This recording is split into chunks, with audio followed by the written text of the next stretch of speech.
जय श्रीमन नारायण, राधे राधे, हरे कृष्णा। तो कैसे हैं आप सब? आशा करती हूँ कान्हा जी की कृपा से आप सभी अच्छे होंगे। तो फ्रेंड्स, आज का हमारा टॉपिक है मन भटकता है तो क्या करें।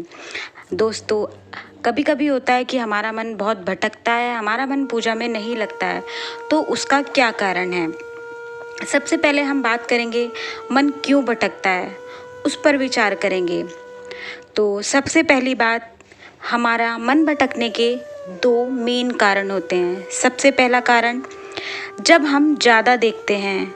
ज़्यादा देखने से मतलब है कि जब हम ये देखते हैं कि उसके पास ये चीज़ है, उसके पास ये चीज़ है, उसकी चीज़ ऐसी है, उसके पास इतना है, उसके पास उतना है, तो हमारा मन भटकने लगता है कि हमारे पास क्यों नहीं है, और उन चीज़ों पे हमारा मन जाता है। तो जब हम ज़्यादा देखते हैं तो हमारा मन भटकता है। दूसरा मेन कारण है, जब हम ज़्यादा सुनते हैं। हमारा यहाँ मतलब सुनने से मतलब है कि जब हम ये सुनते हैं कि वो हमें ऐसे कहा, उसने ऐसे कहा, वो ऐसे कह रहा है, वो ऐसे कह रहा है, तो मन हमारा तब भी बहुत भटकता है। तो हम हमेशा सोचते हैं कि हम उसने ऐसा क्यों कहा, उसने ऐसा क्यों कहा, हम ऐसा सोचते रहते हैं। सुनते हैं, सुनना और देखना, ये दो मेन कारण हैं जो हमारा मन भटकाते हैं।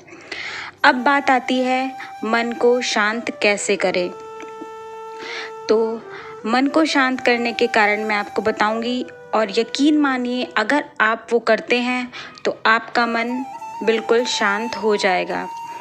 तो मन को शांत करने के लिए पहली बात आप क्या करेंगे, आप ज़्यादा से ज़्यादा भगवान की कथाएं सुनिए, अच्छी अच्छी बातें सुनिए, भगवान को याद कीजिए, जिससे मन का भटकाव आपका बहुत कम होगा और आपको शांति मिलेगी। जैसे जैसे आप भगवान को जानने की कोशिश करेंगे, वैसे वैसे आपका मन जो ये सांसारिक चीज़ें होती हैं जो हमें परेशान करती हैं, उनसे हट जाएगा। तो आप ज़्यादा से ज़्यादा भगवान को याद कीजिए, ज़्यादा से ज़्यादा कथाएं सुनिए। अब आप बोलेंगे कि कथाएं तो डेली डेली नहीं होती हैं, तो कथाएं कैसे सुने। तो कोई बात नहीं, कथाएं रोज़ नहीं होती हैं, वैसे आपको यूट्यूब पर मिल जाएंगी, आप सुनेंगे तो आपका मन शांत होगा। और अगर आप कथाएं रोज़ नहीं सुन सकते हैं तो आप कीर्तन कीजिए, भजन कीजिए। आप जितना भजन और कीर्तन करेंगे उतना ही आपका मन शांत हो जाएगा।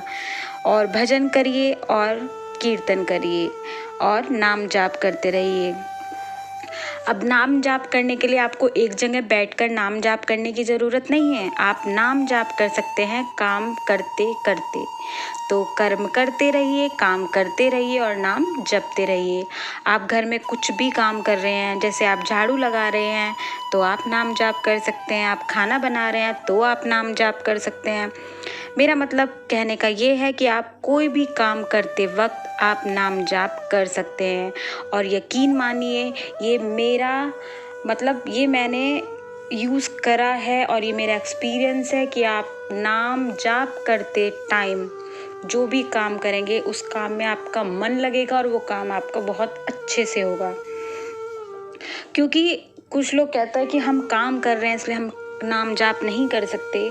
तो आप मुझे एक बात बताइए, आपका जब आप काम करते हैं तो आपका शरीर ही तो व्यस्त रहता है ना, आपका मुंह, आपकी ज़ुबान तो नहीं रहती है ना। और जाप किससे करना है? ज़बान से, मन से। तो काम करते करते भी हम भगवान का स्मरण कर सकते हैं, क्योंकि प्रभु क्या कहते हैं कि तू कर्म कर पर मुझे मत भूल। मतलब तू काम कर, मुझे मत भूल। ये इसका मतलब कि आप काम करते रहो और मेरा चिंतन करते रहो, मेरा नाम जपते रहो। तो आप जितना नाम जाप करेंगे उतना ही मन आपका शांत होगा। और एक बात हमेशा याद रखिए, जिस दिन आपका मन स्थिर हो जाएगा उस दिन भगवान, प्रभु, परमात्मा हमारे भीतर स्थिर हो जाएगा।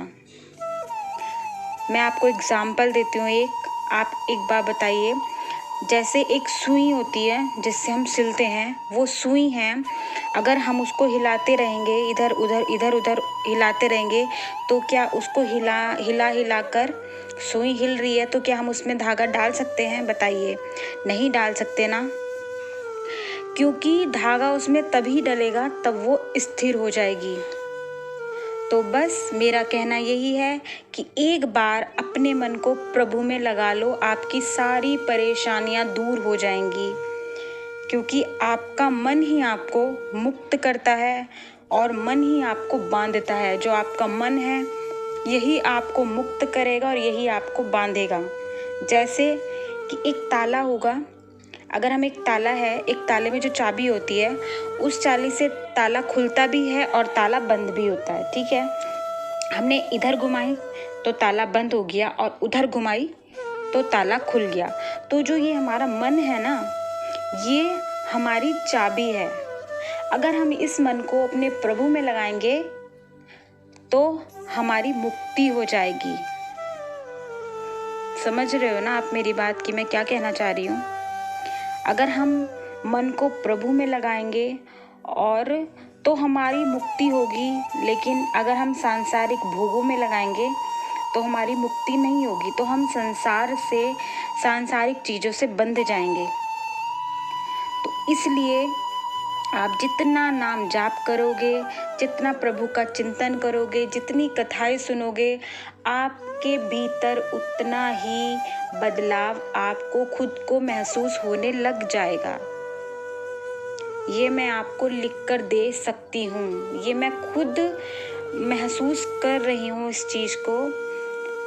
सच में आप जितना प्रभु को याद करोगे, जितना उनका चिंतन करोगे, उतना ही आपका मन भटकना कम हो जाएगा। एक बार करके ज़रूर देखिएगा और प्रभु को मत भूलिए, कर्म करते रहिए, नाम जपते रहिए। प्रभु आपको कीर्तन से ही मिलेंगे, सत्संग से ही मिलेंगे, नाम जाप से ही मिलेंगे। आशा करती हूँ आपको मेरी बात समझ आई होगी और पसंद आई होगी। अगर पसंद आए तो लाइक शेयर कीजिए, कमेंट करके हमें ज़रूर बताइए कि आपको कैसा लगा। जय श्रीमन नारायण, राधे राधे, हरे कृष्णा।